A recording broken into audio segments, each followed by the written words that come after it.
MN Vijayan മാഷിനെ ഒരുപാട് പ്രഭാഷണങ്ങൾ കേട്ടിട്ടുണ്ട്, നേരിട്ട് സംസാരിച്ചിട്ടുണ്ട്. ഇതിൽ നിന്നൊക്കെ പ്രഭാഷണം എന്തെന്നുള്ള ഒരു ധാരണ എനിക്കുണ്ട്. ഇതിൽ സുകുമാർ അഴീക്കോടിൻ്റെ പ്രഭാഷണത്തെ പറ്റി മാത്രം ഞാൻ കേട്ടത് തമാശ BJP ഹാളിൽ. സുകുമാർ അഴീക്കോട് ഇത് പലവട്ടം ഞാൻ പറഞ്ഞിട്ടുള്ളത് കേട്ടിട്ടുള്ളവരുടെ കാണും. കാരണം എൻ്റെ ഈ വായിച്ചത് കേട്ടിട്ടുള്ളവരാണ് നിങ്ങൾ ഭൂരിപക്ഷം പലപ്പോഴും. അതെന്താ വെച്ചാൽ ഒരു അവാർഡ് കൊടുക്കുന്ന ഫംഗ്ഷനാണ്. സുകുമാർ അഴീക്കോടിനാണ് അവാർഡ് കൊടുക്കുന്നത്. VR കൃഷ്ണയ്യരാണ്. ഈ VR കൃഷ്ണയ്യർ സുകുമാർ അഴീക്കോടെന്ന് പറയില്ല, അഴീക്കോടെന്ന് സുകുമാരനെ പറയുള്ളൂ. ഇത് കേൾക്കുന്നത് സുകുമാർ അഴീക്കോടിന് തന്നെ ഇഷ്ടമല്ല, പക്ഷെ അങ്ങനെ പറയുള്ളൂ. ഈ അഴീക്കോടൻ രാഘവൻ എന്ന് പറഞ്ഞുള്ള ശീലം കൊണ്ടാണ് അവരൊക്കെ ഈ തലശ്ശേരിക്കാരൊക്കെ ആയതുകൊണ്ട് നേരത്തെ പറഞ്ഞു ശീലിച്ചതാണെന്ന് അറിയില്ല. കൂടെ ആശംസാ പ്രസംഗത്തിലുണ്ടായിരുന്ന ആളുടെ പേര് ഞാനിപ്പോൾ ഓർക്കുന്നില്ല. അദ്ദേഹം നമ്മുടെ മാതൃഭൂമിയിലൊക്കെ സ്ഥിരമായി ഗവേഷകർക്കൊന്നും അറിയാമായിരിക്കും, അവരോട് ചോദിച്ചില്ല. ലേഖനങ്ങളൊക്കെ എഴുതുന്ന ആളായിരുന്നു, സാഹിത്യ വിമർശനം, അത്യാവശ്യം മറ്റ് ചിത്രരചന അതുപോലുള്ള കാര്യങ്ങളുണ്ടായിരുന്നു. ദത്തന്നോട്ടാണ്.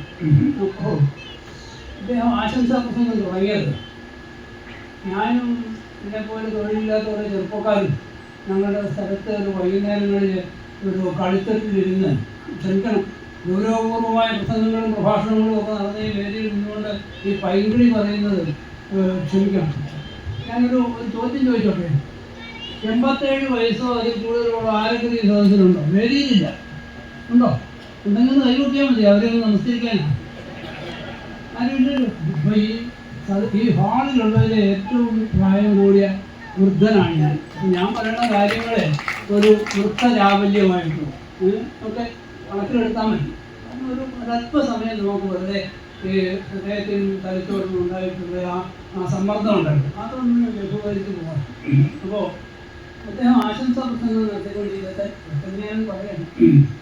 പറഞ്ഞ ആദ്യത്തെ വാചകമാണ് ഞാൻ പറഞ്ഞു വന്നത്. ഞങ്ങളിങ്ങനെ ഒരു കളിത്തട്ടിൽ കൂടിയിരുന്ന വൈകുന്നേരങ്ങളിൽ സൂര്യാസ്തമനത്തിന് മുമ്പേ ഞങ്ങൾ ഒത്തുകൂടും. പക്ഷേ പിരിയുമ്പോൾ 8 മണി അതിലധികം ആകും. 8 മണിയൊക്കെ ആകുമ്പോൾ പ്രദേശം ഇരുട്ടാണ്, എല്ലാവരും ചെറുപ്പക്കാരല്ലേ, അങ്ങനെയാണ്. അപ്പോഴേക്കും ഇടയ്ക്ക് സുകുമാരനൊരു കോളേജിൽ പഠിപ്പിക്കുന്ന ജോലിയുണ്ട്. അപ്പോൾ ചില ദിവസങ്ങളിൽ കാണില്ല. പക്ഷേ അപ്പോൾ ഞാൻ അന്വേഷിക്കും, ഇനി ഇവിടെ സുകുമാരൻ അപ്പം ഇവിടെ പ്രഭാഷണമുണ്ട് എന്ന് പറയും. പേരവിടെ കാത്തിരുന്ന് കഴിയുമ്പോൾ ഈ പ്രഭാഷണം കേട്ടിട്ട് വരുന്ന ചില ചെറുപ്പക്കാരെ സാധിച്ചുള്ളവർ വരും. അപ്പോൾ അവരോട് ഞാൻ ചോദിക്കും, ഇവിടെ ആയിരുന്നു സുകുമാരൻ്റെ പ്രഭാഷണം ഉണ്ടായിരുന്നു, അങ്ങനെയായിരുന്നു പ്രഭാഷണം, ഗംഭീരം. എന്താ പറഞ്ഞത്? ഓർമ്മയില്ല, അത് മനസ്സിലായില്ല. എന്തോ ഗംഭീരമായ പ്രഭാഷണം എന്ന് പറഞ്ഞാൽ അതാണ്. കേൾക്കുന്നവർക്ക് കഴിവതും പ്രത്യേകിച്ചൊന്നും മനസ്സിലാവുന്നത്.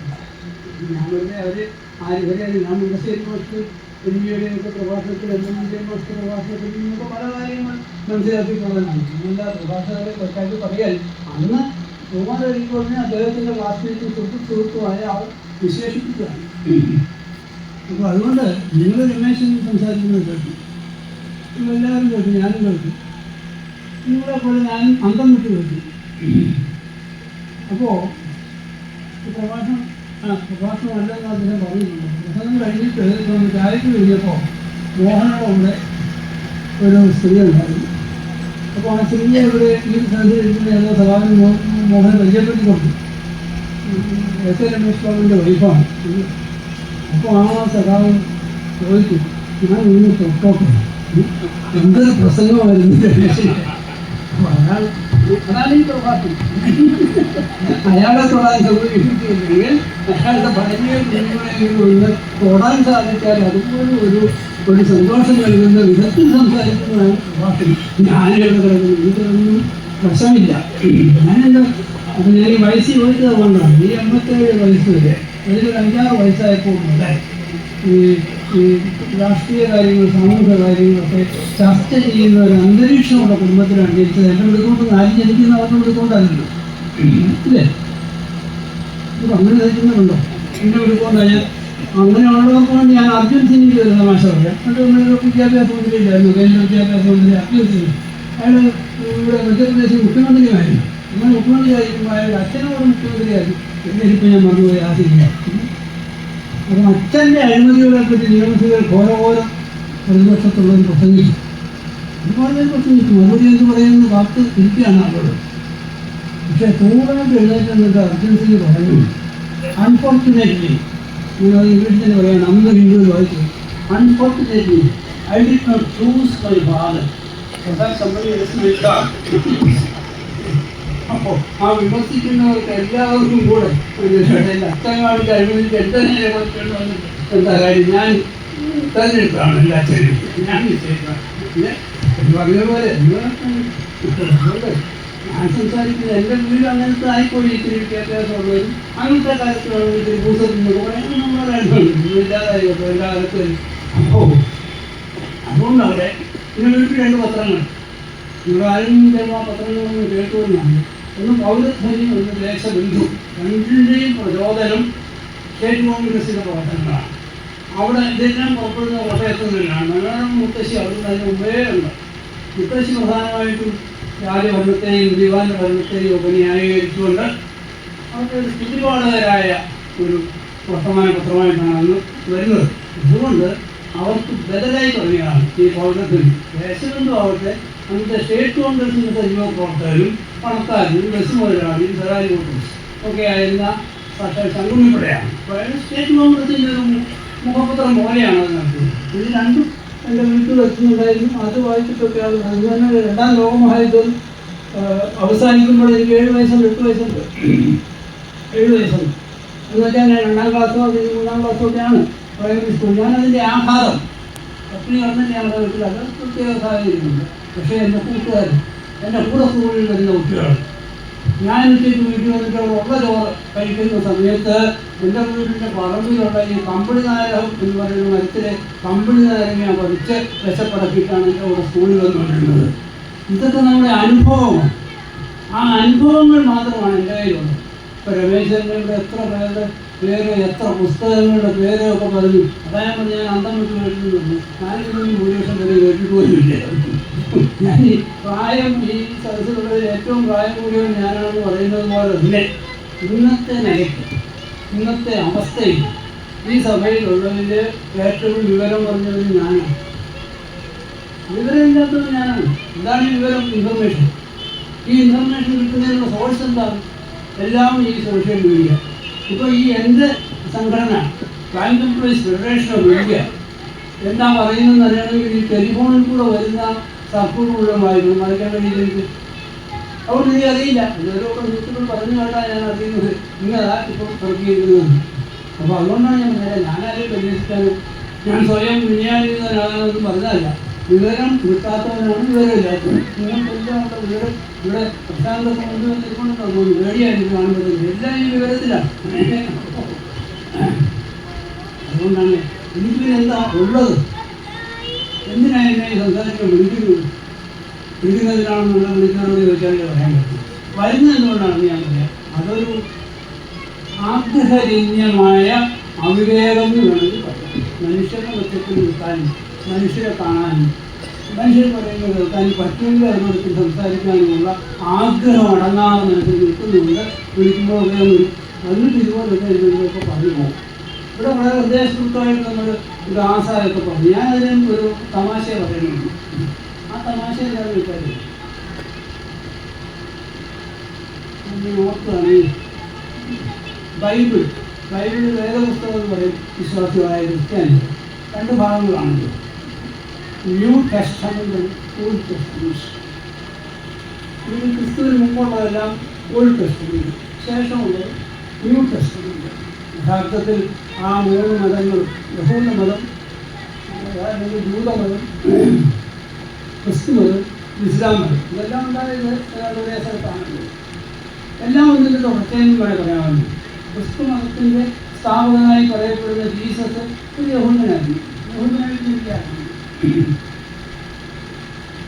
ജീസസ് വരെയുള്ളവരെ, റൈറ്റ് ഫ്രം അബ്രഹാം മുതൽ ജീസസ്, യേശു വരെയുള്ളവരെ പ്രവാചകന്മാരായി അംഗീകരിച്ചുകൊണ്ട് അവരുടെ നേർപിന്തുടർച്ചാവകാശിയായി ഒരാൾ, അവസാനത്തെ പ്രവാചകൻ മുഹമ്മദ് എന്ന് നിശ്ചയിക്കുന്നതാണ് ഇസ്ലാം മതം.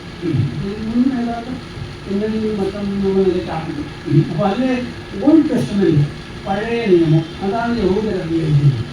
അതിലൊരു ഭാഗത്ത് പറയുന്നത് ദൈവം നേരിട്ടാണ് ജൂതരോട് സംസാരിച്ചത്. ദൈവം നേരിട്ട് പറഞ്ഞില്ല. മലയാളത്തിൽ അമാലക്കം എന്ന് പറയുന്ന ഒരു വിഭാഗം അവരുടെ ശത്രുക്കൾ, അവരോടാണ് ജൂതന്മാർ ഏറ്റുമുട്ടിക്കൊണ്ടിരിക്കുന്നത്. അപ്പം ദൈവം നേരിട്ട് അവരോട് പറഞ്ഞു, ആ അമാലക്കം എന്ന് പറയുന്നവന്മാരെ അവന്മാരുടെ കുഞ്ഞ് ഒട്ടി വനിത പരാധീനമടക്കം മുഴുവൻ നശിപ്പിക്കണം. അവന്മാർ വളർത്തുന്ന മൃഗങ്ങളെ അടക്കം നശിപ്പിക്കണം. ഇതാണ് ദൈവം ജൂതന്മാർക്ക് കൊടുത്ത കൽപ്പന. അതുകൊണ്ടാണ് ഇസ്രായേലിൻ്റെ പട്ടാള മന്ത്രി പറഞ്ഞത്, we are dealing not human beings but human animals. നമ്മൾ കൈകാര്യം ചെയ്യുന്നത് മനുഷ്യജീവികളെ അല്ല. തുറന്നെടുക്കുന്നത് ഈ ലോകത്തെമ്പാടുള്ള ആളുകൾ ഇങ്ങനെ പരിഭവപ്പെടേണ്ട കാര്യമൊന്നുമില്ല. അതെല്ലാം ഹ്യൂമൻ ആനിമൽസാണ്, മനുഷ്യ മൃഗങ്ങളെയാണ്. ആര്? ഈ പാലസ്തീൻകാർ, ഇസ്ലാം മതത്തിൻ്റെ വിശ്വാസികൾ അങ്ങനെയുള്ളവരാണ്.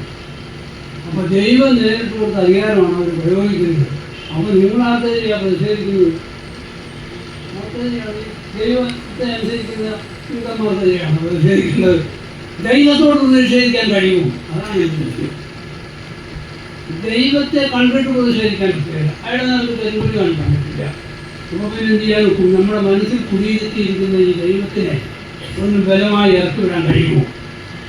കേരളം ഒരു ഇടതുപക്ഷത്തിൻ്റെ ഗവൺമെൻറ് 50 വർഷം കംപ്ലീറ്റ് ചെയ്തിരിക്കുന്ന സന്ദർഭത്തിൽ കേരളത്തിലുണ്ടായിട്ടുള്ള നേട്ടങ്ങൾ, കേരളത്തിലെ ജനങ്ങൾ ആകെ കൈവരിച്ചിട്ടുള്ള നേട്ടങ്ങളെല്ലാം ഇവിടെ ഐസക് മുതൽ ഗവേഷണം വരെയുള്ളതെല്ലാം വിശദീകരിച്ചിട്ടുണ്ട്. തീർച്ചയായും നേട്ടങ്ങളാണ്. പക്ഷെ ഞാൻ ആ നേട്ടങ്ങൾക്കിടയ്ക്ക് വളരെയധികം ആശങ്കപ്പെടുന്ന ഒരു പുരുഷനാണ്. ആ ആശങ്കയുടെ ഉറവിടം എന്ന് ചോദിച്ചാൽ, ഞാനെനിക്ക് പത്രം വായിക്കാനും പുസ്തകം വായിക്കാനും ഒക്കെ കഴിവുണ്ടായ കാലം മുതൽ വളരെ താല്പര്യത്തോടെ പിന്തുടർന്നിട്ടുള്ളവരാണ് കേരളത്തിലെ നാരായണ ഗുരുവും. ഈ അയ്യങ്കാളിയാണെന്ന് കേട്ടിട്ടുള്ള കാര്യമില്ല. പക്ഷേ ചട്ടമ്പി സ്വാമിയെ നാരായണ ഗുരുവിനെയും വാഗ്ഭടാനന്ദനെയും ഒക്കെ കേട്ടിട്ടുണ്ട്.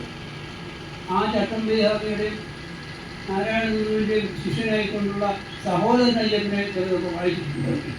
ആ സഹോദരൻ അയ്യപ്പൻ ഗുരുവായ നാരായണ ഗുരുവിനോട് ഏറ്റുമുട്ടിയത് ദൈവത്തിൻ്റെ പേരിൽ ദൈവമൊന്നുമില്ല എന്ന് തന്നെ ഉറക്കെ പ്രഖ്യാപിച്ചത് ശ്രദ്ധയിൽപ്പെടുത്തിയപ്പോൾ അയ്യപ്പൻ ഇങ്ങനെയൊക്കെയാണ് പറയുന്നത്. അയാളെയാണോ ഈ യോഗം നടത്താനായിട്ട് ചുമതലപ്പെടുത്തുന്നതെന്ന് ചോദിച്ച ശിഷ്യന്മാരോട് അയ്യപ്പൻ എന്താ പറഞ്ഞത്?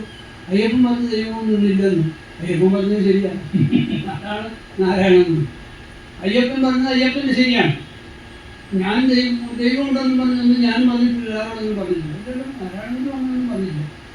ഈശ്വര സങ്കല്പത്തിലുള്ള പ്രതിഷ്ഠ നടത്തിയിട്ടുള്ള ശരിയാണ്. അതെന്തിനാണ് നടത്തിയത്? പ്രതിഷ്ഠ നടത്താൻ ബ്രാഹ്മണർക്ക് മാത്രം അധികാരമുള്ളപ്പോൾ ആ ബ്രാഹ്മണ മേധാവിത്വത്തിനെതിരായിട്ട് ഉയർത്തിയ ആദ്യത്തെ കലാപക്കൊടിയാണ്. ജാതി മേധാവിത്വത്തിനെതിരായിട്ട്, ജാതി അനാചാരങ്ങൾക്കെതിരായിട്ട് ആദ്യം ഉയർത്തിയ കലാപക്കൊടിയാണ് ആ പ്രതിഷ്ഠ. അതുകൊണ്ടാണ് പ്രതിഷ്ഠകൾ ജനങ്ങളുടെ ആഗ്രഹപ്രകാരം വേറെ ഇടത്തുകൂടെ ചെയ്തു. ചിലടത്ത് മലബാറിലൊക്കെ പ്രതിഷ്ഠിച്ചിട്ട് പറഞ്ഞത് സർവമത അനുയായികൾക്കും പ്രാർത്ഥിക്കാനുള്ള ഇടമാണ്. അതായത് ഹിന്ദുമത വിശ്വാസികൾക്ക് പ്രവേശനം ഹിന്ദുമത വിശ്വാസികൾക്ക് മാത്രം എഴുതി വെക്കാനുള്ളതല്ല. അപ്പം അതുകൊണ്ടാണ് നാരായണ ഗുരു പുരോഗമനവാദിയാണ്, നവോത്ഥാന നായകനാണെന്നൊക്കെ പറയുന്നത്. അയ്യപ്പൻ പറഞ്ഞതാണ് ശരി. വളരെ നിഷ്ഠുരമായിട്ട് നാരായണ ഗുരുവുമായിട്ട് സർവമത സമ്മേളനത്തിൽ ഏറ്റുമുട്ടിയ വാഗ്ഭടാനന്ദൻ്റെ പാതഗതികൾ മുഴുവൻ കേട്ട് കഴിഞ്ഞപ്പോൾ പറഞ്ഞു വാഗ്ഭടാനന്ദൻ പറഞ്ഞതാണ് ശരി. അപ്പം മറ്റുള്ളവർ പറയുന്ന ശരികളെല്ലാം അംഗീകരിക്കാൻ, എന്നാൽ അവരെപ്പോലും സ്വാധീനിക്കത്തക്ക വിധത്തിൽ സ്വന്തം ആശയങ്ങൾ അവതരിപ്പിക്കാൻ കഴിഞ്ഞുകൊണ്ടാണ് അവരൊക്കെ ജനങ്ങളുടെ മനസ്സിൽ സ്ഥാനം പിടിക്കുന്നത്. അപ്പോൾ അങ്ങനെ അവരൊക്കെ കൂടി ഇല്ലാതാക്കിയ ആ ജാതി ചിന്ത, അതുപോലെ തന്നെ മതം, ഹിന്ദു മതം പ്രധാനമായിട്ട് പിന്തുടരുന്ന ആചാര അനുഷ്ഠാനങ്ങൾ, ഈ ആചാരാനുഷ്ഠാനങ്ങളെല്ലാം എനിക്ക് 10-15 വയസ്സുള്ള കാലത്തേക്കാൾ കൂടുതൽ ശക്തമായിട്ട് ഇന്ന് തിരിച്ചു വന്നിരിക്കുന്നു. ഈ സഭയിലിരിക്കുന്നവർ എത്ര പേരുണ്ടാവും കുഞ്ഞിൻ്റെ യാതൊരു എഴുതുന്നത് അസംബന്ധമാണെന്ന് മനസ്സിലാക്കിയിട്ടുള്ളവർ? 28 നക്ഷത്രങ്ങൾക്ക് മാത്രമായി മനുഷ്യൻ്റെ മേലൊരു പ്രാഭവം എന്നതാണ് അതിൻ്റെ അടിസ്ഥാന സങ്കല്പം. ഇത് ശാസ്ത്രമാണ്. ജ്യോതിഷം ദൈവിക ശാസ്ത്രമാണ് നമ്മുടെ പണികൾ. ആണോ? ശാസ്ത്രമാണോ? ഇത് ഒരു മനുഷ്യൻ ജനിക്കുന്ന സമയത്ത് 28 നക്ഷത്രങ്ങളുണ്ടായി. ഇന്ന നക്ഷത്രം കൂടുതൽ ശക്തം, ആ നക്ഷത്രത്തിന് അവൻ്റെ ജീവിതത്തിലുടനീളമുള്ള പ്രാഭവം, അതാണ് ഈ ജ്യോതിഷത്തിൻ്റെ അടിസ്ഥാനം. അതിൻ്റെയും അടിസ്ഥാനവും ഈ പ്രപഞ്ചം, ഈ കാണായ പ്രപഞ്ചത്തിൻ്റെ മുഴുവൻ കേന്ദ്രം ഞാൻ ജീവിക്കുന്ന ഈ ഭൂമിയാണ് എന്നതാണ്.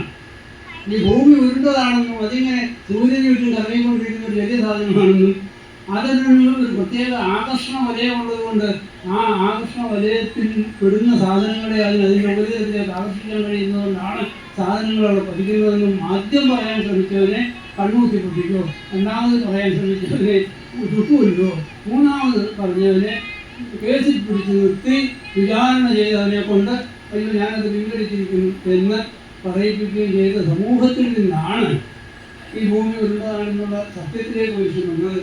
അതിന് ആകർഷണവലയം ഉള്ളത് കൊണ്ടാണ് ഇത് വീഴുന്നത്. തമാശയായിട്ട് സിനിമ പറയിപ്പിക്കുന്നില്ല മമ്മൂട്ടിയെ കൊണ്ട്. അപ്പോൾ ഈ ഗുരുത്വാകർഷണം കണ്ടുപിടിച്ചാലും ഇല്ലെങ്കിൽ ആപ്പിൾ താഴോട്ട് തന്നെ വീഴും. പക്ഷേ അത് കണ്ടുപിടിച്ചു, അതുകൊണ്ടാണ് വീഴുന്നതെന്ന് കണ്ടുപിടിച്ചു എന്ന് മാത്രമല്ല, ഇതിന് അന്തരീക്ഷത്തിലേക്ക് സഞ്ചരിച്ചാൽ ഒരു നിശ്ചിത പ്രദേശം കഴിഞ്ഞാൽ ഈ ആകർഷണം ഉണ്ടാവില്ല എന്ന് കണ്ടുപിടിച്ചു. അതിൻ്റെ അടിസ്ഥാനത്തിൽ നമ്മൾ ബഹിരാകാശം എന്ന് പറയുന്നിടത്തേക്ക് സഞ്ചരിച്ചു മനുഷ്യൻ. ഒരു തമാശ കൂടെ ഞാൻ പറയാം, എന്താ വെച്ചാൽ ചിലർക്കൊക്കെ ദേഷ്യം വരുന്നത് തോന്നുന്നു, എന്തെന്ന് പറഞ്ഞു.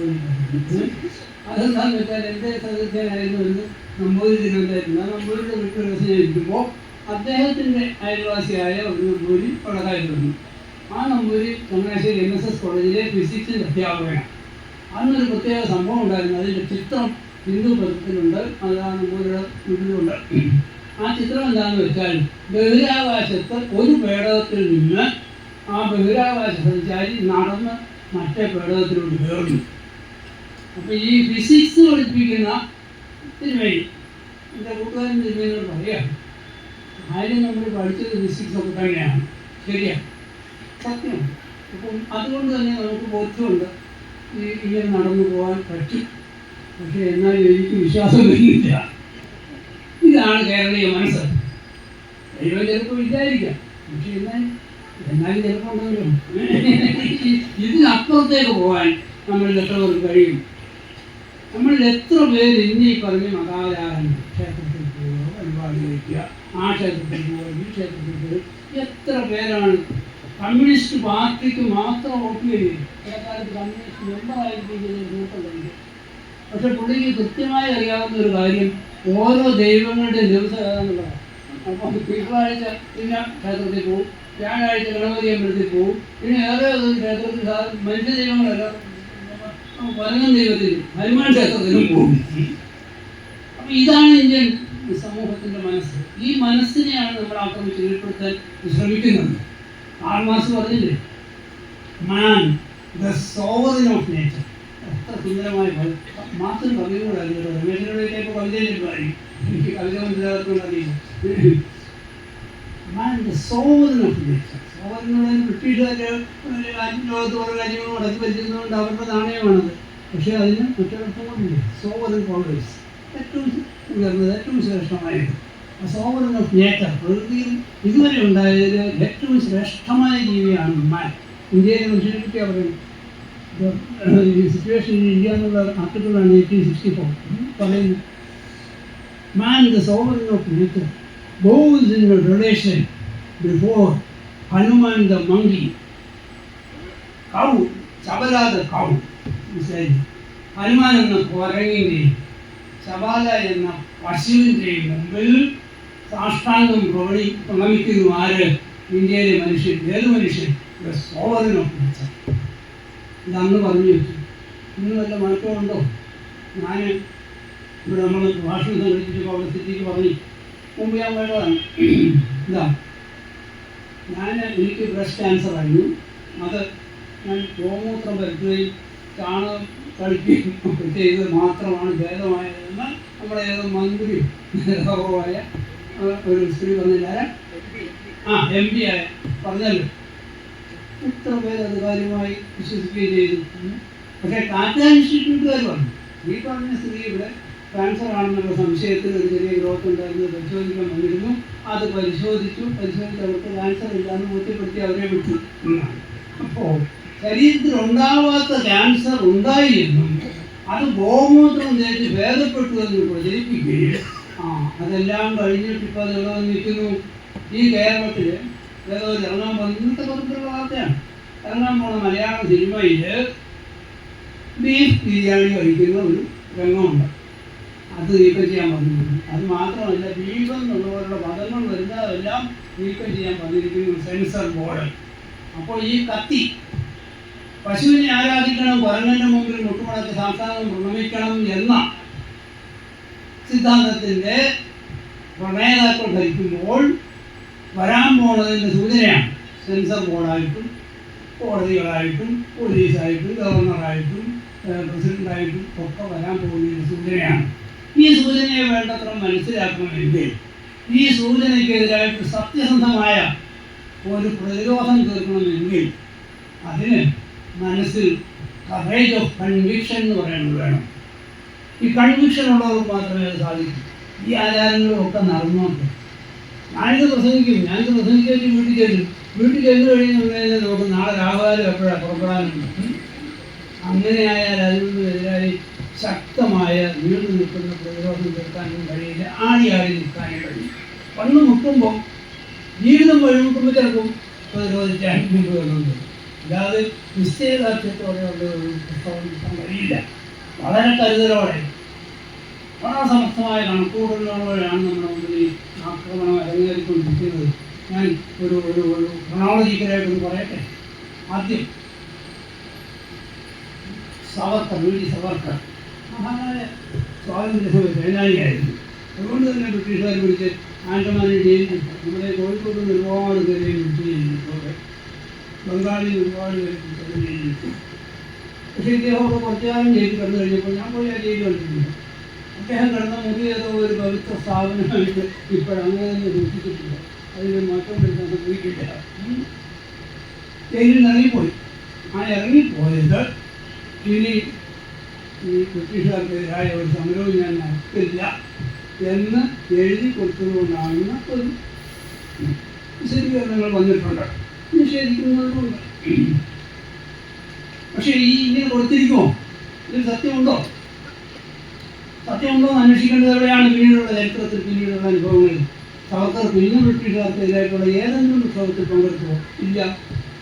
ഒരുപാട് അനുയായികളെ ആകർഷിക്കാൻ കഴിയുന്ന പ്രസംഗ ശൈലിയും എഴുത്ത് ശൈലിയും ഒക്കെ ഉണ്ടായിരുന്നതുകൊണ്ട് ആകർഷിച്ചിട്ടുണ്ട്, സംഘാടകനായിരുന്നു. അവരോട് ആരോടെങ്കിലും ഈ ബ്രിട്ടീഷ് വിരുദ്ധ സമരങ്ങളിൽ പങ്കെടുക്കാൻ പറ്റുന്നില്ല. ബ്രിട്ടീഷ് അനുകൂല നിലപാടുകൾ എടുത്തു. അതാണ് എൻ്റെ തെളിവ്. ഞാൻ എഴുതി കൊടുത്തിട്ടായിരിക്കും തോന്നിക്കൊണ്ടിരുന്നത്. അതുകൊണ്ട് പോയിട്ട് എത്ര രേഖ സത്യമാണോ അളവാണ് ബ്രിട്ടീഷുകാരനുള്ള തിരികെയാണെന്നതല്ല. ആ മനുഷ്യൻ്റെ ജീവിതം പിന്നെ ഉണ്ടായിരുന്നു.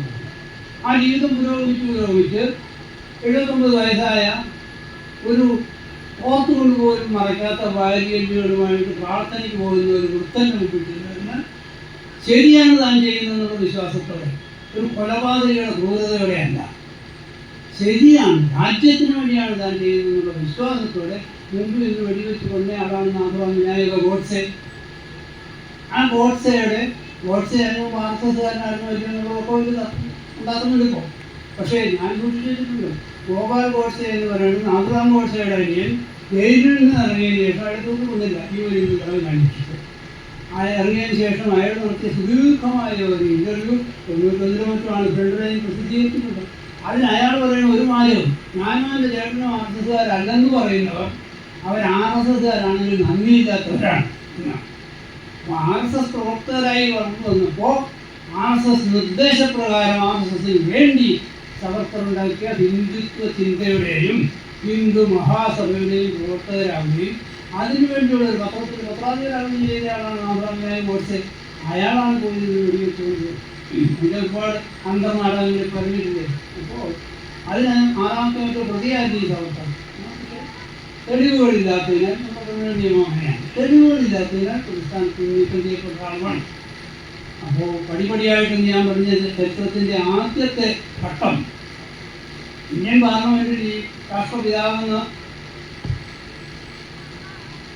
പ്രകീർത്തിക്കപ്പെടുന്ന ഗാന്ധിയുടെയും അതിൻ്റെ ഭരണഘടനാ ശില്പി എന്ന് പറയുന്ന അംബേദ്കറുടെയോ അവരുടെയൊക്കെ ഫോട്ടോ ഉള്ള കൂട്ടത്തിൽ വാജ്പേയിയുടെ ആദ്യത്തെ ഗവൺമെൻറ് തന്നെ, 13ത്തെ ഗവൺമെൻറ് അല്ല, പിന്നെ വന്ന ഗവൺമെൻറ് തന്നെ സവർക്കറിൻ്റെ ഒരു പടവും ഈ പാർലമെൻറ്റിൽ ഇവരുടെ പടങ്ങൾക്ക് മധ്യത്തിൽ സ്ഥാപിക്കാൻ തീരുമാനിച്ചു. അതാണ് അതിൻ്റെ തുടക്കം. സ്വാതന്ത്ര്യ സമര സേനാനികളുടെ ബ്രിട്ടീഷ് വിരുദ്ധ കലാപങ്ങളുടെ ഒക്കെ മധ്യത്തിൽ ജീവൻ ബലികൊടുത്തവർ, അതിനു വേണ്ടി പ്രവർത്തിച്ചുകൊണ്ട് തന്നെ കൊല്ലപ്പെട്ട ഗാന്ധിയുടെ ഒക്കെ പടം വയ്ക്കുന്ന കൂട്ടത്തിൽ അവർക്ക് തുല്യനായ ഒരാളായിട്ട് സവർക്കറെ പ്രതിഷ്ഠിച്ചുകൊണ്ടാണ് ഇന്നത്തെ തുടക്കം. ഒരു പ്രതിഷേധം കാര്യമായിട്ടുണ്ടായില്ല. പാർലമെൻറ്റിലെ CPI മെമ്പർമാർ പ്രതിഷേധിച്ചു. അതും സ്വല്പം നാണത്തോടെ ഞാൻ അത് പറയുകയാണ്. ഇങ്ങനെ പറയുന്നത് നാണത്തോടെ ഞാൻ പറയുന്നതുകൊണ്ടാണെങ്കിൽ CPM പ്രവർത്തന MPമാർ അതിനെ പ്രതിഷേധിച്ചപ്പോൾ വാജ്പേയി അവരുടെ നാവടച്ചത്. അതിനോട് അണ്ടർസ്റ്റാൻഡ്. എനിക്ക് മനസ്സിലാകുന്നില്ല ഈ CPM മെമ്പർമാർ എങ്ങനെയാണ് ഇതിനെ എതിർക്കുന്നത്. കാരണം ഇതൊരു പാർലമെന്ററി സബ് കമ്മിറ്റിയാണ് തീരുമാനിച്ചത്. ആ കമ്മിറ്റിയിൽ CPIMന്റെ പാർലമെന്റിലെ നേതാവായ സോമനാഥ് ചാറ്റർജി അംഗമായിരുന്നു. അദ്ദേഹം ഒരു എതിർപ്പ് പറഞ്ഞില്ല. അദ്ദേഹം എതിർപ്പ് പറഞ്ഞിരുന്നെങ്കിൽ വേണ്ടാന്ന് വെക്കുമായിരുന്നു എന്നുള്ളത് കാര്യം. എതിർപ്പ് പറഞ്ഞിരുന്നെങ്കിലോ അതും ചരിത്രത്തിലൊരു നാഴികക്കല്ലാകുമായിരുന്നു. പക്ഷെ പറഞ്ഞില്ല. എന്തുകൊണ്ടായി പറയാനുള്ളത്? ഞാനിവിടെ സത്യസന്ധമായ വിമർശനം ഉന്നയിച്ച ചില നേതാക്കളുടെ പ്രസംഗങ്ങളിലൂടെ കേൾക്കുന്ന ഒരു അതിൻ്റെ റിഫ്ലക്ഷൻ പ്രകാരം ഞാൻ പറയുകയാണ്. സോമനാഥ് ചാറ്റർജി ഒരു വക്കീലായിരുന്നു. അദ്ദേഹത്തിൻ്റെ അച്ഛൻ NC ചാറ്റർജി അതിലും വലിയ വക്കീലായിരുന്നു. ഞാൻ തമാശ പറയുകയാണ്. ഉറക്കം വരും, ഇഷ്ടമില്ലാത്ത വർത്താനം കേട്ടാൽ ഉറക്കം വരും ആൾക്കാരായിരുന്നു. ഞാൻ എൻ്റെ നേതാവ് അഷീഷ് വിളിച്ച് ഡൽഹിയിൽ ഒരു സോമനാഥ് ചാറ്റർജി താമസിക്കുന്ന വീട്ടിലേക്ക് പോയിട്ടുണ്ട്. അത് പോയ മറ്റൊന്നുമല്ല, അതിനകത്ത് തന്നെയാണ് രാജാഭിമാനി പോലെ ബംഗാളിൽ നടക്കുന്ന ജനശക്തിയുടെ ഓഫീസ്. ഈ ഓഫീസിൽ പോയി ആ പത്രത്തിൽ റിപ്പോർട്ട് കൊടുക്കാനാണ് ഞങ്ങൾ പോയിട്ട് ഈ ധനകാര്യ മന്ത്രിയൊക്കെ കണ്ട് നമ്മളെ കൂടെ ഈ ബൈപ്പാർട്ടിയായിട്ട് പങ്കെടുക്കണമെന്ന് പറയാനൊക്കെ പോയതാണ്. അതിനെ സംബന്ധിച്ച് വാർത്ത കൊടുക്കാനായിട്ടാണ്. അങ്ങനെ പോകുമ്പോൾ ഈ സോമനാഥ് ചാറ്റർജി അവിടെ ഇരിപ്പുണ്ട്. പാർലമെന്റിലെ പ്രതിപക്ഷ പാർട്ടിയുടെ CPM ഗ്രൂപ്പിൻ്റെ പാർലമെന്റിൽ എന്ന് പറയുമ്പോൾ ലോക്സഭയിലെ രാജ്യസഭയിലെ നേതൃത്വ ഗ്രൂപ്പിൻ്റെ നേതാവാണ്. റഷീദ് അലിയെ അതിലെ മെമ്പറാണ് രാജ്യസഭയിൽ. എന്ന് പറഞ്ഞു അങ്ങനെ ഞങ്ങൾ അങ്ങോട്ട് നടന്നു. അവിടെ ചെന്ന് ചെറിയ ലോബി പറഞ്ഞു എന്നെ ഒന്ന് പരിചയപ്പെടുത്തി. അത് കേട്ടാൽ പോയി ബാക്കി ഞങ്ങൾ തിരിച്ചറിഞ്ഞ് നടന്നു. നടക്കുമ്പോൾ ഞാൻ അഷീസിനോട് ചോദിച്ചു, ഗ്രേറ്റ് ലോയർ. അതിന് അഷീസൻ പറഞ്ഞു മറുപടി വളരെ ഒന്നേക്ക് മാത്രം കഴിയുന്ന വളരെ സൂക്ഷ്മവും ചെറുതുമാണ്. അർത്ഥം നിങ്ങളത് ഊഹിക്കൊള്ളുക.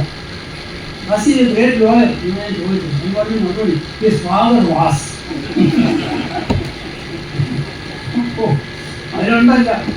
അതുകൊണ്ട് അങ്ങനെ അത്രക്കുറിച്ച് അഡ്വക്കേറ്റായിരുന്നില്ല.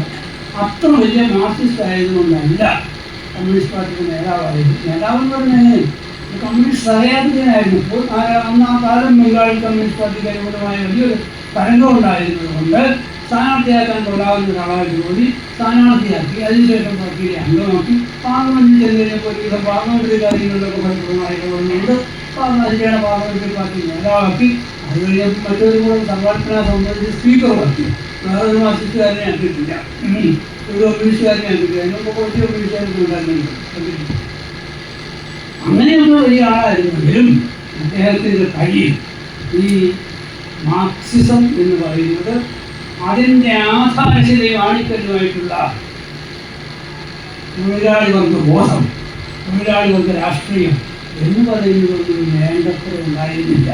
അങ്ങനെ വേണ്ടത്ര ഇല്ലാത്ത പലരും നമ്മുടെ നാട്ടിൽ നേതാക്കന്മാരും മന്ത്രിമാരുമായിട്ടൊക്കെ ഉണ്ടാകും. അവരുടെയൊക്കെ അല്ലറ ചില്ലറ പ്രവർത്തനങ്ങൾ കണ്ടിട്ട് നമ്മൾ അതിനൊക്കെ അല്പം സ്വാംശീകരിക്കാൻ ശ്രമിക്കുന്ന ട്രേഡ് യൂണിയൻ പ്രവർത്തകരായി നമ്മുടെ കാലിടാൻ പാടില്ല. നമ്മൾ അതിനോട് വിയോജിക്കണം. അതിനാണ് ചീത്ത പറയുന്നത്. അതൊക്കെ പറഞ്ഞു. പക്ഷേ നമ്മുടെ കാലിടാൻ പാടില്ല. ഇങ്ങനെയാണല്ലോ നമ്മുടെ പാർട്ടി പോകുന്നത്. ഇനിയിപ്പോൾ ഈ പാർട്ടിക്ക് വേണ്ടി എങ്ങനെ പറയും എന്നുള്ള ഇതൊക്കെ ചില അപഭ്രംശങ്ങളാണ്. ഇതൊക്കെ സംഭവിക്കും. പക്ഷെ അതിൻ്റെ എല്ലാം മൂല കാരണം ഞാനീ പറയുന്നതാണ് സിദ്ധാന്തത്തിൻ്റെ സ്വാംശീകരണം. അത് ഡൈജസ്റ്റ് ചെയ്യണം. ഈ തൊഴിലാളി വർഗബോധം ഉൾക്കൊള്ളുക എന്ന് പറയുന്നത് തൊഴിലാളി പ്രസ്ഥാനത്തിൻ്റെ പ്രവർത്തകനായിട്ട് തൊഴിലാളി വർഗത്തിലൊരാളായി മാറുക എന്ന് പറയുന്നത് അസാധ്യമായി അടുത്ത സംഭവമാണ്. അതുകൊണ്ടാണ് സത്യം പറയുന്നതിന് വേണ്ടിയില്ലാത്ത EMS പറഞ്ഞത്. After working so many years and strenuous efforts, I have to admit that I could not become really a proletarian, a class-conscious proletarian. I could at best become only an adopted son of the working class movement. ദീർഘകാലത്തെ ആത്മാർത്ഥമായ പരിശ്രമത്തിന് ശേഷം എനിക്ക് ഞാനൊരു തൊഴിലാളി വർഗ പ്രസ്ഥാനത്തിലെ തൊഴിലാളി വർഗബോധം പൂർണ്ണമായി ഉൾക്കൊള്ളുന്ന തൊഴിലാളിയാണ് എന്ന് ആയിത്തീരാൻ കഴിഞ്ഞിട്ടില്ല. ഇപ്പോഴും ഞാൻ ഒരു തൊഴിലാളി വർഗത്തിൻ്റെ ദത്തുപുത്രൻ മാത്രമാണ്. അത്ര പ്രയാസമുള്ള കാര്യം. ആ പ്രയാസപ്പെട്ട കാര്യം നേടിയെടുക്കാനുള്ള, ഞാൻ പറയുന്നത് നമ്മൾ ഏതെങ്കിലും രാഷ്ട്രീയ പാർട്ടിയുടെ അല്ല, സാഹചര്യമാണ് സംഭവിക്കുന്ന മാറ്റങ്ങളാണ്. നമ്മൾ തൊഴിലാളി ട്രേഡ് യൂണിയൻ എന്ന് പറയുന്നത് എന്താണ്? വാട്ട് ഈസ് ട്രേഡ് യൂണിയൻ എന്നൊരു പുസ്തകവും ഭാഗമായി ചെയ്യുന്നത്. ഞാൻ ഈ പുസ്തകങ്ങളൊന്നും ഉദ്ധരിക്കാൻ വേണ്ടി പറയുന്നതല്ല, ഞാൻ പറയുന്നത് ട്രേഡ് യൂണിയൻ ആദ്യം തൊഴിലാളികളുടെ സംഘടിത ശക്തിയെപ്പറ്റി അവർക്ക് ബോധം സ്വാഭാവികമായി ഉണ്ടാകുന്നതാണ്. കാരണം ഒറ്റയ്ക്കൊറ്റയ്ക്ക് കരുത്തനായ മുതലാളികൾ നേരിടാൻ കഴിയാത്തത് കൊണ്ട് സംഘടിച്ച് നിൽക്കണമെന്നുള്ള പ്രാഥമിക ബോധമാണ്. ആ ബോധം കൊണ്ടാണ് തൊഴിലാളി ട്രേഡ് യൂണിയനിൽ ചേരുന്നത്. ട്രേഡ് യൂണിയനിൽ ചേർന്ന് കഴിഞ്ഞാൽ ട്രേഡ് യൂണിയൻ്റെ കാഴ്ചപ്പാട് എവിടെ വരെ പോകണം? എന്താണ് ബാങ്കിങ് മേഖലയിലെ ഈ മേഖലയിലെ വിവിധ സംഘടനകൾ തമ്മിലുള്ള വ്യത്യാസം എന്താണ്? NCBA, AIBA, BFI തമ്മിലുള്ള വ്യത്യാസം എവിടെയാണ് അതിൻ്റെ മർമ്മം കിടക്കുന്നത്? അവിടെ മർമ്മം കിടക്കുന്നത് NCBA ആണെങ്കിൽ നമ്മുടെ LB നായരും ഒരാളായിരുന്നു ഇവിടുത്തെ NCBA ഞാനിവിടെ തെരഞ്ഞെടുപ്പ് നോക്കുമ്പോൾ ഒരാൾ അദ്ദേഹം പറഞ്ഞ വാചകോട്ട് അവരുടെ പ്രവർത്തനത്തെ പറയാൻ കുട്ടികളുടെ ചർച്ച നടക്കുന്നിടത്ത് AIBA-കാരനായി ഞാനും ഇരിപ്പുണ്ട്. ഇത് നമ്മൾ എതിർക്കണം. ഇത് തീർച്ചയായും ഭാവി വരുമോ എന്നുള്ളതൊക്കെ വേറെ. ഇത് നമ്മൾ എതിർക്കണം. കാരണം നമ്മുടെ തൊഴിൽ നിന്നല്ലോ. അപ്പോൾ ഈ നായർ പറഞ്ഞു, എന്താ നിങ്ങൾക്ക് അറിയാൻ കഴിയുന്നത് ലോകപരിചയം കുറവായതുകൊണ്ടാണ്. ഇത് എനിക്കൊന്നും ലോകപരിചയം തീരെയില്ല. ഇതൊക്കെ വരും. അപ്പം നമ്മൾ ചെയ്യേണ്ടതെന്ന് വെച്ചാൽ ഇതൊക്കെ മാന്യമില്ല അവരുടെ ആവശ്യത്തിന് കൊണ്ടുവരുന്നതാണ്. അതുകൊണ്ട് നമ്മൾ ആ സന്ദർഭം പോയി നമുക്ക് കിട്ടാവുന്ന മാക്സിമം ചില്ലറ അവരോട് വാങ്ങിക്കുക. അതാണ് അവരുടെ ഫിലോസഫി. മാനേജ്മെൻറ്റ് അവരുടെ താല്പര്യത്തിന് എന്ത് നടപടികൾ കൊണ്ടുവന്നാലും അതിനെ നമ്മൾ അങ്ങനെ ഒന്ന് എതിർക്കാൻ പോകും. അതുകൊണ്ട് നമുക്കെന്ത് 10 രൂപ കൊണ്ടുകിട്ടും. അതാണ് ഇന്ന് SBIയിലെ ജീവനക്കാർക്ക് മറ്റു ബാങ്കിലെ ജീവനക്കാരേക്കാൾ കുറേ കൂടുതൽ സാമ്പത്തിക നേട്ടം ഉണ്ടാക്കിക്കൊണ്ടിരിക്കുന്നത്, കാശ് കൂടുതലായി കിട്ടിക്കൊണ്ടിരിക്കുന്നു. ആ ഒരൊറ്റ ലക്ഷ്യമേ അവർക്കുള്ളൂ. AIB ആകുമ്പോൾ എങ്ങനെ അവർ കുറച്ച് പുരോഗമനമൊക്കെ പറയും. അവരുടെ ജനറൽ സെക്രട്ടറി ഇന്ത്യൻ കമ്മ്യൂണിസ്റ്റ് പാർട്ടിയുടെ CPI എന്ന് പറയുന്ന പാർട്ടിയുടെ നാഷണൽ കൗൺസിൽ മെമ്പറായിട്ട് ഇരിക്കണം.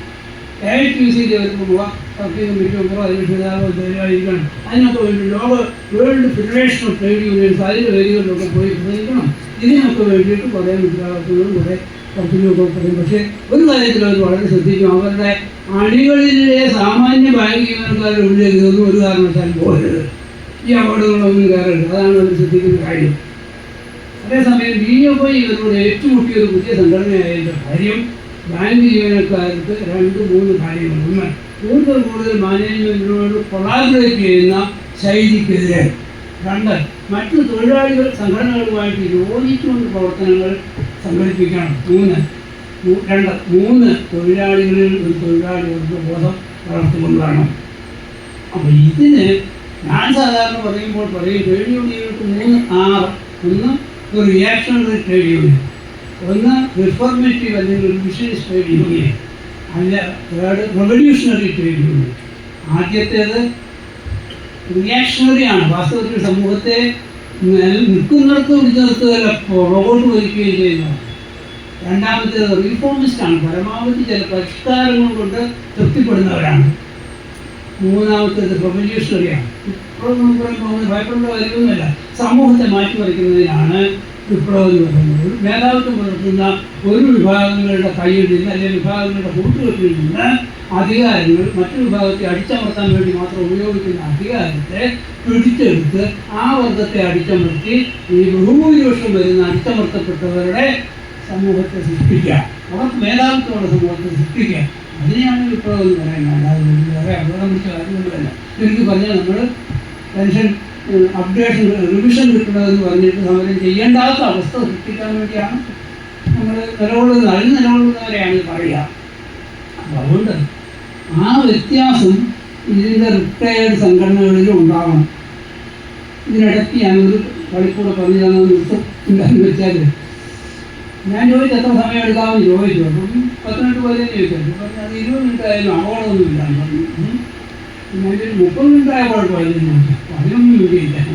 അതുകൊണ്ട് 30 മിനിറ്റ് ആയി ഈ പ്രഭാഷണവും പ്രസംഗവും ഒന്നും വശമില്ലാത്തവനായതുകൊണ്ട് ഇങ്ങനെ മുഖത്ത് നോക്കുമ്പോൾ ചിലർക്കൊപ്പം വരുന്നത് ഭൂരിപക്ഷവും ഒരു സരസമായ മുഖഭാവത്തോടെ ഇരിക്കുന്നതുകൊണ്ട് ഞാൻ വേണമെങ്കിൽ ഇതിന് മണിക്കൂറുകളെന്ന് പറഞ്ഞു കൊടുക്കുന്നത്. പക്ഷേ ഈ അധ്യക്ഷ വേദിയിൽ ബാങ്ക് എംപ്ലോയീസ് ഫെഡറേഷൻ ഓഫ് ഇന്ത്യയുടെ കേരള സംസ്ഥാന ഘടകത്തിൽ 23 കൊല്ലം സംസ്ഥാന സമ്മേളനങ്ങളിലും അഖിലേന്ത്യാ സമ്മേളനത്തിൽ 8 കൊല്ലവും ഇവിടെ ഇരുന്നുകൊണ്ട് ഈ സമയത്തിൻ്റെ ചുരുക്കത്തിൻ്റെ സമ്മർദ്ദം ആവോളം അനുഭവിച്ച് വരുത്തുന്ന നിലയ്ക്ക് ഞാൻ ആ കുറ്റം ആവർത്തിക്കാൻ പാടില്ല. ഇവരുടെ സമ്മർദ്ദം ഇപ്പം ഞാൻ തിരിച്ചറിയുന്നു. അതുകൊണ്ട് അല്ലേ സമയമായില്ല.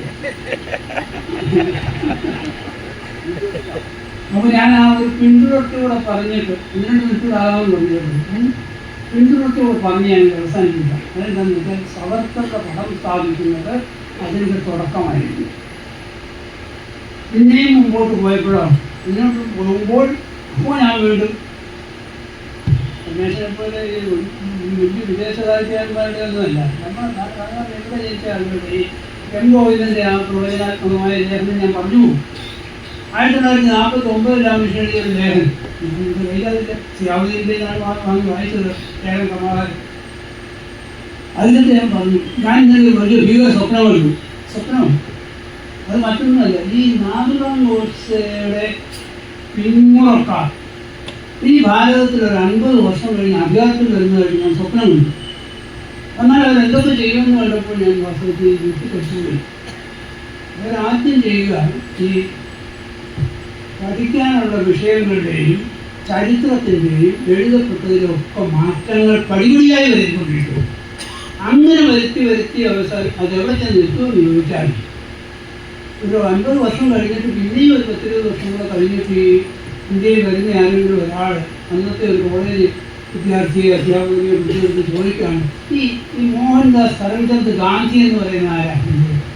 ഒന്നും വളരെ കേട്ടിട്ടില്ലല്ലോ. മറുപടി പറയും, മുമ്പേ ഗാന്ധി അങ്ങനെയാണ് പേര് വരുന്നത്. ഈ നാഥുറാം വിനായക ഗോഡ്സെ എന്ന് പറയുന്ന ആരാണ്? ഇന്നോ അദ്ദേഹം മഹാനായ രാജ്യസ്നേഹിയായിരുന്നു.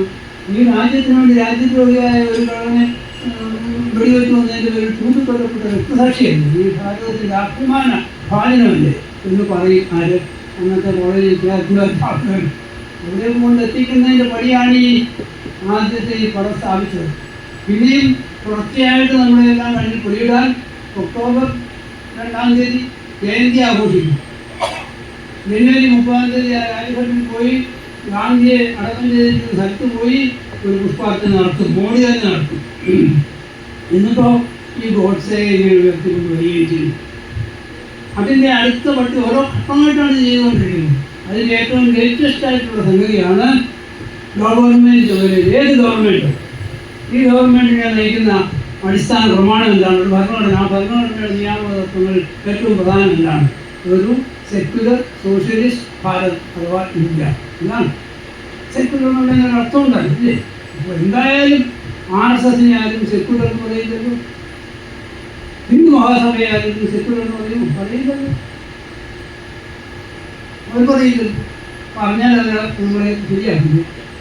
RSSൻ്റെ 2ാമത്തെ ആളുകളിൽ ഏറ്റവും വലിയ ബുദ്ധി ഗോൾവാൾക്കറായിരുന്നില്ലേ? ആ ഗോൾവാൾക്കർ പച്ചയ്ക്ക് തന്നെ പറഞ്ഞിട്ടുണ്ട്, ഇത് ഹിന്ദുക്കളുടെ മാർഗമാണ്, ഹിന്ദുക്കളുടെ കാര്യമാണ്, വിചാരമാണ് ഇല്ലേ പറഞ്ഞു. ഇവിടെ ക്രിസ്ത്യാനികൾക്കും മുസ്ലിങ്ങൾക്കും പാഴ്സികൾക്കും ഒക്കെ ജീവിക്കാം. പക്ഷേ ഹിന്ദുക്കളെ അംഗീകരിച്ചുകൊണ്ട് ഹിന്ദുക്കളുടെ ഇച്ഛയ്ക്കനുസരിച്ച് ജീവിക്കാൻ തയ്യാറാകുന്നത്തോളം കാലം ജീവിക്കാം. ഞാൻ പറഞ്ഞില്ല. അപ്പോൾ പിന്നെ അത് സെക്യുലർ പാർട്ടിയാണെന്ന്. അപ്പോൾ ഗവൺമെൻറ്റിൻ്റേതായിട്ട് ഈ RSS സ്ഥാപിച്ചത് 1925. 2025 അതിൻ്റെ 100-ാം വർഷം ആചരിക്കുന്നതിന് ഗവൺമെൻറ്റിൻ്റെ ഒരു കമമറേറ്ററി കോയിൻ 100 രൂപ നാണയം, പോസ്റ്റൽ സ്റ്റാമ്പ്, ഇത് രണ്ടും ഇറക്കിക്കൊണ്ടാണ്. ഇത് അതിൻ്റെ അടുത്ത ഏറ്റവും പ്രധാനപ്പെട്ട നാഴികക്കല്ലാണ്. RSSനെ മാന്യവൽക്കരിക്കുക, RSSനെ ബഹുമാനിക്കാൻ ആദരിക്കാൻ ജനങ്ങളെ പഠിപ്പിക്കുക, പ്രേരിപ്പിക്കുക, RSSനെ മഹത്വവൽക്കരിക്കുക. അങ്ങനെ മഹത്വവൽക്കരിച്ചു കഴിഞ്ഞാൽ RSSന് എതിര് നിന്നവരെ RSSൻ്റെ നിലപാടനുസരിച്ചിട്ട് ഉള്ളവരെ ഹിറ്റ്ലർ അങ്ങനെ കൈകാര്യം ചെയ്തു അതുപോലെ കൈകാര്യം ചെയ്യാൻ പറ്റുന്ന അവസ്ഥയിലേക്ക് വളരുക. ഇതാണ് ലക്ഷ്യം. ഈ ലക്ഷ്യത്തെ തടയണമെങ്കിൽ ഇങ്ങനെ നമ്മൾ ഓരോ ഹോളിൽ കൂടി ഇരുന്ന് നടത്തുന്ന പ്രസംഗങ്ങളും പ്രയോജനങ്ങളും ഒക്കെ പ്രയോജനകരമാവണമെങ്കിൽ ആദ്യം നമ്മൾ അവനവൻ നന്നാവുകയും ഇതിലേക്കെല്ലാം കൂടുതൽ ആകർഷിച്ചടുപ്പിക്കുന്നത് നമ്മുടെ ബാലഗോകുലം. എല്ലാ ക്ഷേത്രത്തിലും എല്ലാ ഹിന്ദുമത വിശേഷ ദിവസങ്ങളിലും സ്പെഷ്യൽ പൂജ, ആരാധന, ഗുരുവായൂർ ഏകാദശിക്ക് അവിടെ പോയി നൃത്തം കളിക്കുക. നൃത്തോഷമെന്ന് തോന്നിയിട്ട് നമ്മുടെ ആളുകളെല്ലാം ചെന്ന് പെടുന്ന മേഖലകളാണ് ഈ പറഞ്ഞത്. അങ്ങനെയുള്ളതിലെല്ലാം വീട് കൊടുക്കുന്നവരെ നല്ലോണം സൂക്ഷ്മ നിരീക്ഷണം ചെയ്ത് മനസ്സിലാക്കി അവരിലൂടെയാണ് പിന്നെ അടുക്കളത്തിലേക്ക് പ്രവേശിക്കുക. അതുകൊണ്ട് കേരളത്തിന് അഭിമാനകരമായ ഒരുപാട് ഭൗതിക നേട്ടങ്ങൾ ഇവിടെ നിൽക്കുമ്പോൾ കേരളം ഈ ഒരു സാംസ്കാരിക തലത്തിൽ അന്ധവിശ്വാസങ്ങളുടെയും അനാചാരങ്ങളുടെയും ശവപ്പറമ്പാക്കി മാറ്റണം കേരളത്തെ എന്ന് ആഗ്രഹിച്ച് ജീവിതകാലം മുഴുവൻ പ്രവർത്തിച്ച ആളുകളെ എല്ലാം മാറ്റി നിർത്തിക്കൊണ്ട് മാർജിനലൈസ് ചെയ്തുകൊണ്ട് ആ ജാതി ഇപ്പം ആർക്കും മോശമൊന്നല്ല ഏത് ജാതിപ്പെട്ട ആളുകളാണ്. പക്ഷേ ജാതി സംഘടനകളിലൂടെ ജാതിയെ അലക്കി പറപ്പിക്കുക, ജാതി സംഘടനകളിലൂടെ ജാതിയിൽപ്പെട്ടതായതിനുള്ള അവകാശങ്ങളെ സ്ഥിരീകരിക്കുക എന്നുള്ള ചെയ്യുന്നതിലൂടെ ആ ജാതി ചിന്തയെ കൂടുതൽ അരക്കി തുറപ്പിക്കുകയാണ് ചെയ്തത്. അപ്പോൾ ഇത് മുൻകൂട്ടി കണ്ടുകൊണ്ട് ഈ ആപത്തിന് ഇത്രത്തോളം ഗൗരവമുണ്ടെന്ന് കണ്ടുകൊണ്ട് നമ്മൾ ഏറ്റവും ചുരുങ്ങിയത് അത്തരം ചിന്തകളിൽ നിന്ന് നമ്മൾ സ്വയം മുക്തരാകുകയും നമ്മുടെ മക്കളും കൊച്ചുമക്കളോടും ഒക്കെ പറഞ്ഞാൽ കേൾക്കുന്നിടത്തുണ്ടാകുന്നതൊക്കെ വളരെ പ്രശ്നം. പക്ഷെ അവരോടൊക്കെ പറയാൻ ശ്രമിക്കുകയും കഴിയുന്നത്ര ഇതിലേക്കൊക്കെ നയിക്കുന്നതിൻ്റെ തുടക്കമായ ഈ ആചാരാനുഷ്ഠാനങ്ങളിൽ നിന്ന് വിട്ടു നിൽക്കാൻ ശ്രമിക്കുകയും ശ്രദ്ധിക്കുകയും ചെയ്യണമെന്ന് മാത്രം അഭ്യർത്ഥിച്ചുകൊണ്ട് ഈ വികല ഭാഷണം ഞാനിവിടെ അവസാനിപ്പിക്കുന്നു. നിങ്ങൾക്ക് തന്നെ അഭിപ്രായം.